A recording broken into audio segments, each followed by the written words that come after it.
यदि शिव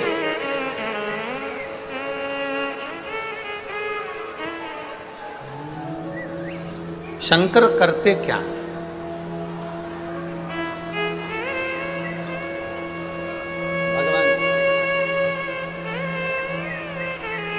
भगवान देवादिदेव महादेव का कार्य क्या?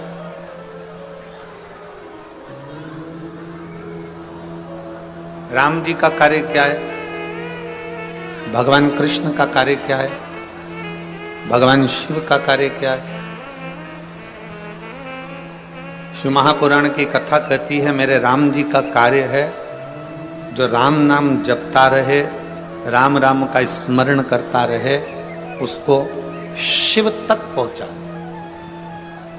मेरे भगवान कृष्ण का कार्य है जो कृष्ण कृष्ण भजता रहे, भगवान कृष्ण की भक्ति में रमा रहे, उसको शिव तक पहुंचाना।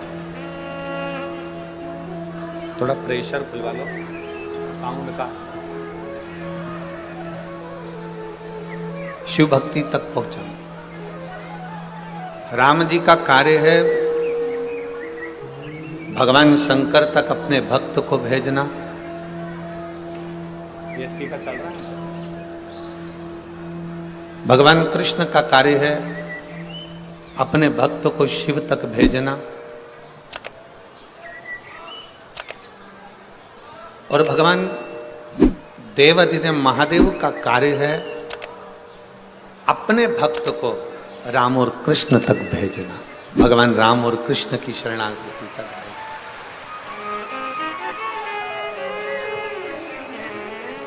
एक कथा बड़ी सुंदर आती है शिव महापुराण में।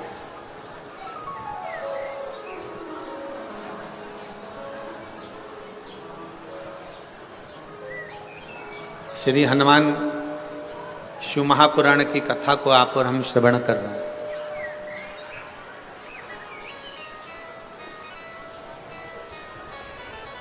एक बार श्री देवऋषि नारद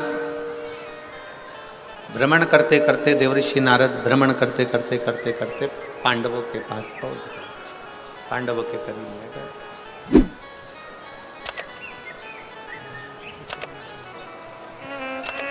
और देवऋषि नारद जब पांडवों के करीब में गए, पांडवों के नजदीक में जब पहुंचे, पांडवों के करीब में जब पहुंचे, युधिष्ठिर सिंहासन पर बैठे हुए थे।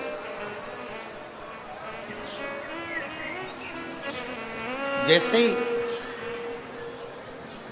युधिष्ठिर ने देवऋषि नारद जी को देखा, जैसे युधिष्ठिर ने देवऋषि नारद को देखा, युधिष्ठिर अपने सिंहासन से खड़े हुए।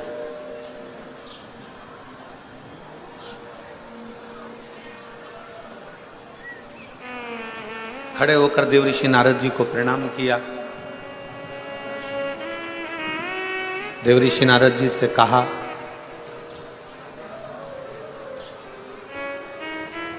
कि आपका आगमन कैसे हुआ?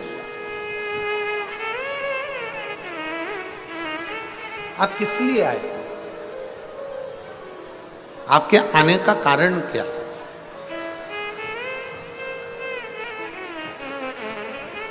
जैसे आप लोग कथा में बैठे हुए हो, शिव महापुराण की कथा आप श्रवण कर रहे हो, नवरात्रि का समय है, 5 दिन आपको मिले हैं, उसमें कथा का पहला दिन है।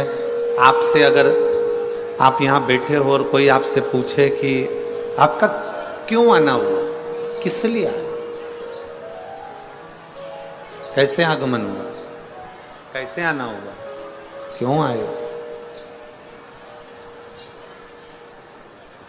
तो आप बड़े प्रसन्न होकर भगवान देवादिदेव महादेव का नाम लेकर कहोगे कि भाई हमारे हापुड़ क्षेत्र में, हमारे नजदीक में शिव महापुराण की कथा हो रही है और हमने सुना है कि जो शंकर की शरण जाता है, जो शिव की शरण जाता है, जो भगवान शंकर की कथा का रसतत्व ग्रहण करता है, जो भगवान शिव की अविरल भक्ति को प्राप्त करता है, तो मेरा देवादिदेव महादेव उसकी झोली खुशियों से भरता जाए।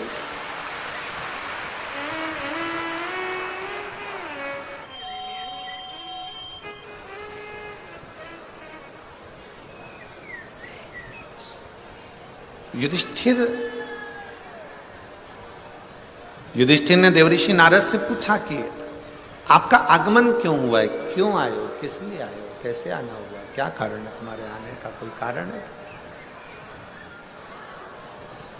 तुम्हारे आने का कारण क्या है, कैसे आना हुआ। देवऋषि नारद जी ने राजा युधिष्ठिर से कहा, सुनो युधिष्ठिर, मैं अभी भगवान नारायण से मिलने के लिए बैकुंठ गया था। युधिष्ठिर, मैं अभी भगवान विष्णु से मिलने के लिए बैकुंठ गया था और बैकुंठ में मैं मिलकर आया हूं भगवान नारायण से। उसी बैकुंठ में तुम्हारे पिताजी मिले थे।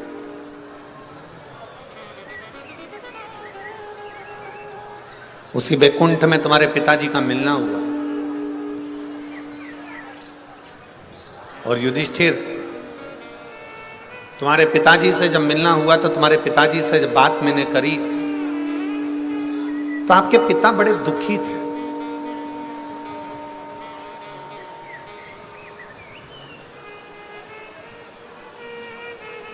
आपके पिता का हृदय बड़ा दुख रहा था। आपके पिता बड़े दुखी थे।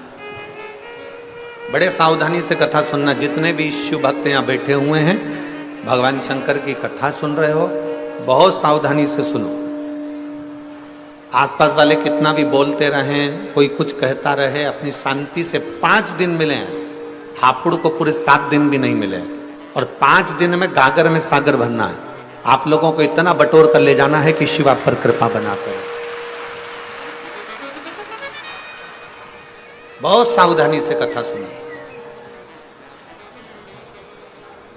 देवऋषि नारद ने कहा, हस्तिनापुर नरेश, युधिष्ठिर, आपके पिताजी बड़े दुखी हैं। आपके पिता को सुख नहीं है, बड़े दुखी हैं, बड़ा कष्ट है, बड़ा कष्ट।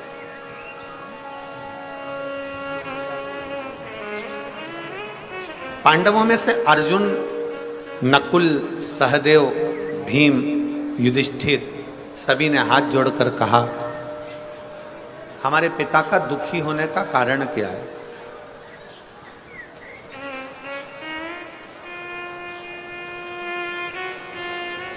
हमारे पिता का दुखी होने का कारण क्या है? क्यों दुखी है? किस लिए दुखी है? इनके दुखी होने का कारण क्या है? कहा, हमने आपके पिता युधिष्ठिर, आपके पिताजी से पूछा कि आपके दुख होने का कारण क्या है, क्यों दुखी है, किस लिए दुखी है, आपके दुखी होने का कारण क्या है? तो आपके पिताजी ने कहा कि मेरा दुखी होने का केवल एक कारण है कि जब मेरे प्राण थे, मैं पृथ्वी पर जब जीवित था, जब मेरा मनुष्य का देह था, जब मैं मृत्यु लोक में रह रहा था, जब मैं मानव की देह में रह रहा था, तब मैंने एक संकल्प लिया था कि मैं पृथ्वी पर राजसु यज्ञ करूंगा।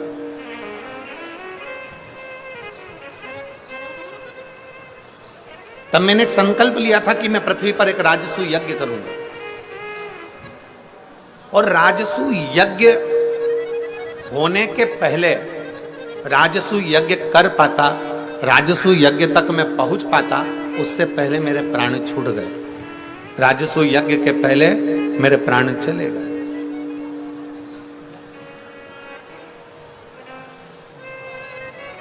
राजसु यज्ञ के पहले मेरे प्राण चले गए, मेरे प्राण समाप्त हो गए। अब मुझे उसी चीज का दुख है कि मेरे राजसु यज्ञ के पहले मेरे प्राण चले गए, तो मैं चाहता हूं कि मैं जो नहीं कर पाया, मेरी औलाद, मेरे बच्चे, मेरे पुत्र उस राजसु यज्ञ को करें। शंभु शंभु शंभु। उस यज्ञ को मेरे बच्चे उस राजसु यज्ञ को करें। ये मेरा एक मन में भाव उत्पन्न हुआ।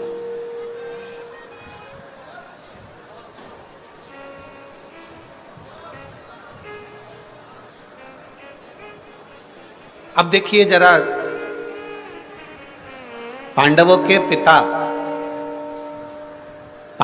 पिता बैकुंठ में बैठकर अपने हृदय से दुखी हैं कि जो मैं जीवित रहकर नहीं कर पाया, मेरे बेटे वो राजसूय यज्ञ मेरे मरने के बाद कम से कम करें तो।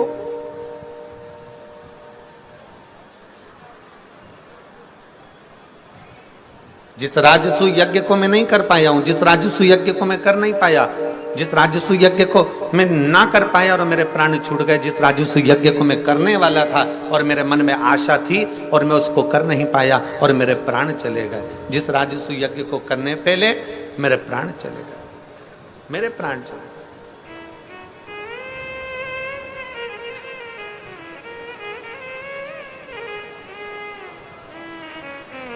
अब वो मेरे पुत्र करे, अब वो मेरे बेटे करे, अब वो मेरी संतान करे, मेरे बेटे करे। आपसे भी निवेदन है, पृथ्वी पर मृत्युलोक में संसार सागर में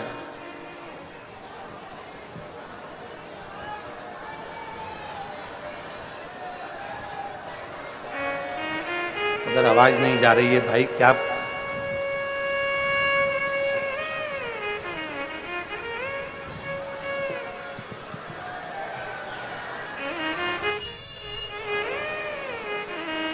राजसूय यज्ञ अब मेरे पुत्र करें, मेरे संतान करें, मेरे बेटे करें। शंभु शंभु शंभु। श्रीमन देवऋषि नारद जी कह रहे हैं कि आपके पिता दुखी हैं।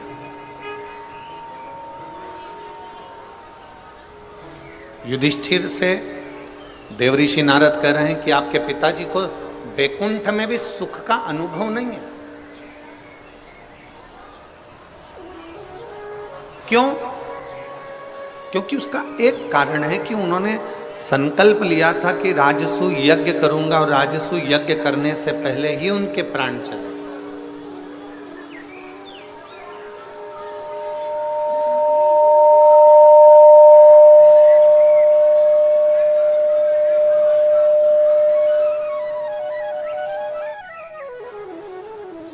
उन्होंने संकल्प लिया था कि राजसूय यज्ञ करूंगा, राजसूय यज्ञ करने से पहले ही उनके प्राण चले।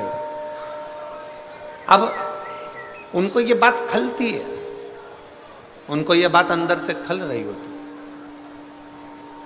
इसलिए आप लोगों को कथा में हम बार बार कहते हैं, कथा के माध्यम से आप लोगों को बार बार वर्णन करते हैं कि शरीर है, प्राण है, और शरीर है, प्राण है, तब तक जितना बन सके अपने हाथों से सत्कर्म कर चलो, जितना बन सके अपनी जिह्वा से भगवान का नाम ले चलो, और जितना बन सके इन हाथों से मेरे देवाधिदेव महादेव की सेवा करते चलो, तो जीवन की सार्थकता सिद्ध होगी। बोल बम का नारा है, जितना बने आपसे जितना, जरूरी नहीं। अभी हमने महाराष्ट्र की कथा में वर्णन किया था, नांदगांव की कथा में वर्णन किया था कि ये जरूरी नहीं है कि आप 24 घंटा भगवान के मंदिर में बैठे रहो। नांदगांव महाराष्ट्र की कथा में कहा था, ये जरूरी नहीं है कि आप 24 घंटा तीर्थ में जाकर बैठे रहो। नांदगांव महाराष्ट्र की कथा में कहा था, ये जरूरी नहीं कि आप 24 घंटा किसी तीर्थ में जाकर बैठ जाओ, किसी देवालय में जाकर बैठ जाओ, किसी शिवालय में जाकर बैठ जाओ, किसी मंदिर में जाकर बैठ जाओ। शिव महापुराण की कथा कहती है, सबसे बड़ा आश्रम है गृहस्थाश्रम। संत 1000 माला जपेगा, उसको जो पुण्य मिलेगा, घर में रहने वाला व्यक्ति एक बार मुख से राम और कृष्ण कह लेगा, उतना पुण्य उसको एक बार में मिलेगा।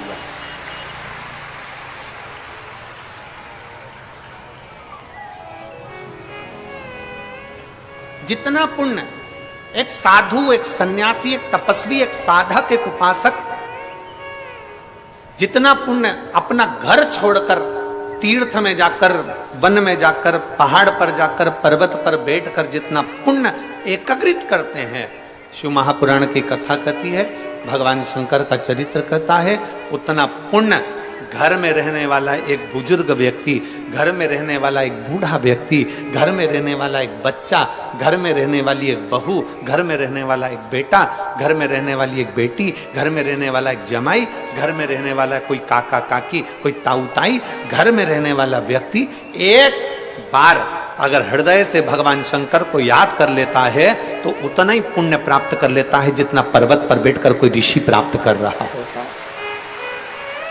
कोई ऋषि उस फल को एक क्षण में प्राप्त कर ले, एक क्षण।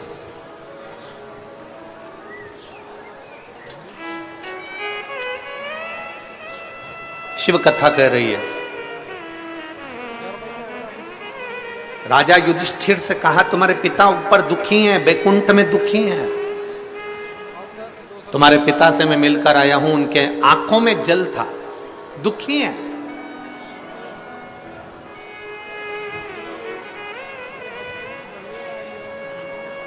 और फिर निवेदन है, मन का सुखी सुखी है और मन का दुखी दुखी।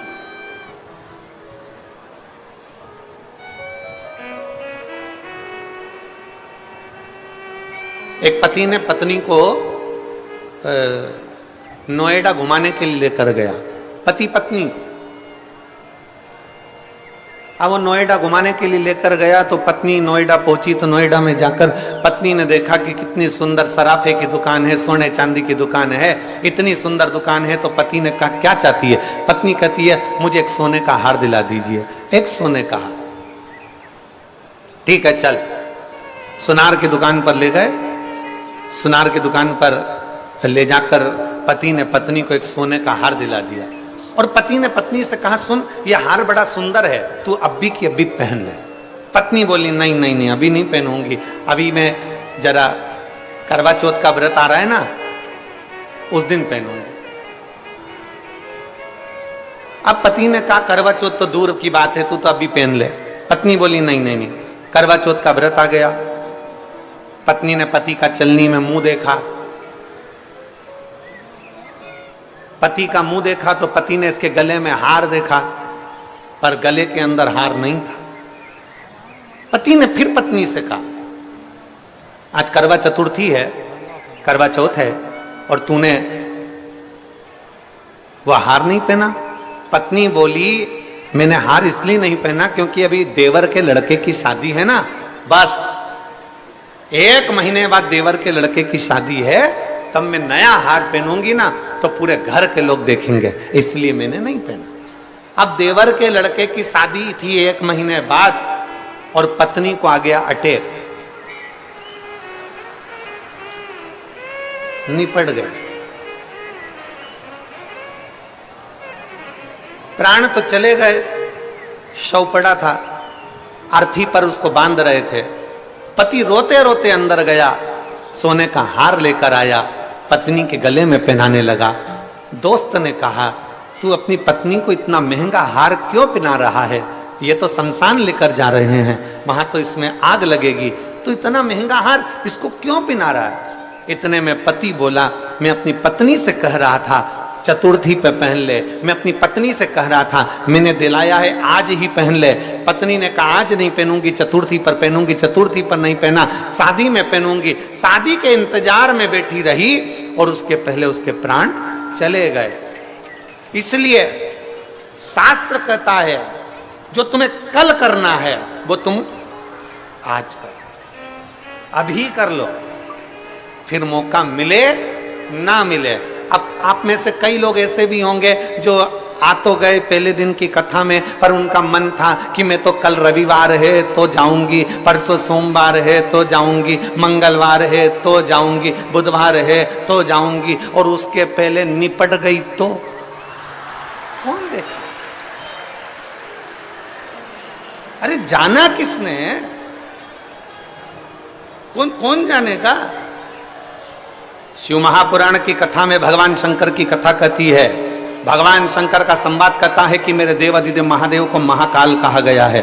भगवान शंकर का चरित्र कहता है कि शंकर को काल अधिपति देवाधिदेव महादेव कहा गया है। भगवान शंकर को त्रिकालदर्शी कैलाशी अविनाशी कहा गया है। भगवान शंकर को काल अधिपति कहा गया है। शिव तत्व कहता है भगवान शंकर ने काल की रचना करी, भगवान शंकर ने समय की रचना करी, भगवान शंकर ने घड़ी पल की रचना करी, भगवान शंकर ने तिथि महीने की रचना करी। भगवान शंकर ने जब काल चक्र बनाया तो शंकर भगवान ने कहा इस काल चक्र को समझना जरूरी है। जो समय आज तुम्हारा चल रहा है, जो समय अभी तुम्हारा चल रहा है, शिव महापुराण की कथा कहती है उसी समय पर अच्छा कर्म करते चलो। बात की कोई किसने देखा?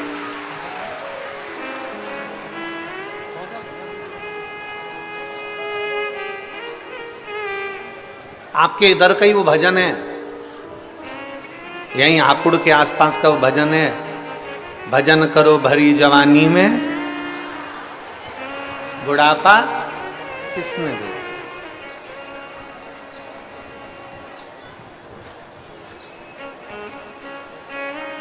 अभी हमने महाराष्ट्र की कथा में कहा था हंस लो खिलखिलाकर, हंस लो खिलखिलाकर, नहीं तो दांत निकलेंगे हिल हिलाकर, ये सब निकल जाएंगे। अभी तो मौका है, अभी कुछ घटा बटा नहीं है। शरीर चले हाथ पैर चले तब तक मेरे शंकर के मंदिर जाते रहो। शरीर चले हाथ पैर चले तब तक तीर्थ जाते रहो। शरीर चले हाथ पैर चले तब तक शंकर की कथा में जाते रहो। शरीर चले हाथ पैर चले तब तक शिवालय में जाकर एक लोटा जल चढ़ाते रहो। जिस दिन शरीर नहीं चलेगा उस दिन मेरा शंकर तुम्हारे दरवाजे पर गंगा का जल लेकर खड़ा मिलेगा। जिस दिन शरीर नहीं चलेगा उस दिन मेरा देवाधिदेव महादेव, मेरा शंकर, मेरा त्रिकालदर्शी, मेरा कैलाशी अविनाशी, मेरा शिव आपके दरवाजे पर मिलेगा। शरीर चले तब तक जाओ। पहले हमने कथा में कहा शरीर चले तब तक तीर्थ करो कथा सुनो। जब तक तुम्हारा शरीर चले तीर्थ करो कथा सुनो मंदिर जाओ, और जब तक तुम्हारे घर में चले तब तक सारा दान पुण्य करो। जो करना है तुम्हारी मर्जी, क्योंकि अभी तुम्हारा चल रहा है। जिस दिन बहू बेटे की चलना चालू हो जाएगी उस दिन कथा में किसी को एक पानी का पाउच भी नहीं पिला पाओगे। इसलिए घर के लोग कहेंगे मम्मी इतना सारा पानी कौन लेकर जाएगा, सिर पे पानी की बोतल कौन उठा कर ले जाएगा। अरे बेटा कथा चल रही है, हमने सुना है कथा में अगर किसी को एक जरा सा पानी भी पिलाया जाए तो उसका पुण्य है। बेटा ये कथा में पानी की बोतल ले चल, मैं नहीं लेकर जाता, इतना वजन कौन लेकर जाएगा। आधा किलोमीटर दूर पार्किंग है, वहां से पानी की बोतल लेकर जाऊं, सिर पे तोप कर लेकर जाऊं, कोई लेकर नहीं जाएगा। इसलिए शिव महापुराण की कथा कहती है मेरी जीजियों और मेरे जीजाओं, मेरी बेटियों, मेरे बेटाओं, मेरी माताओं, मेरी बहन, मेरी बेटियों, आपसे निवेदन है शरीर चल रहा है तो बन सके जितना इस 5 दिन की शिव पुराण में उतना पुण्य बटोरते चलना, भगवान का भजन बटोरते चलना। फिर मिले ना, फिर प्राप्त हो ना हो, किसने देखा, किसने जाना।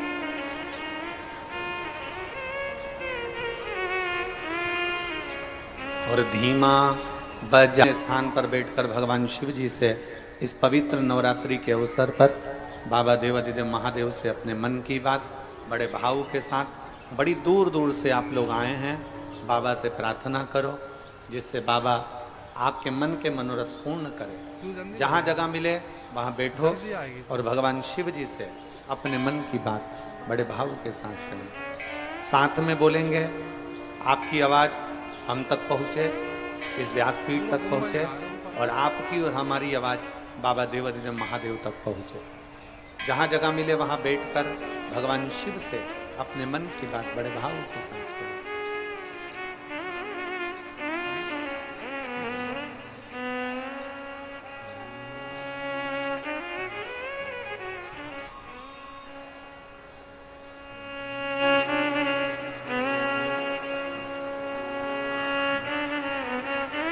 श्री शिवाय नमस्तुभ्यं शिवाय नमस्तुभ्यं श्री शिवाय नमस्तुभ्यं श्री शिवाय नमस्तुभ्यं श्री शिवाय नमस्तुभ्यं भोला सब दुख काटो ओ भोला सब दुख काटो शिव शंकर जपूं तेरी माला भोले बाबा जपूं तेरी माला भोला सब दुख काटो ओ भोला सब दुख काटो वेश है मंगल वेश है मंगल का शमशान वासी शमशान वासी ओ भोला सब दुख काटो ओ भोला सब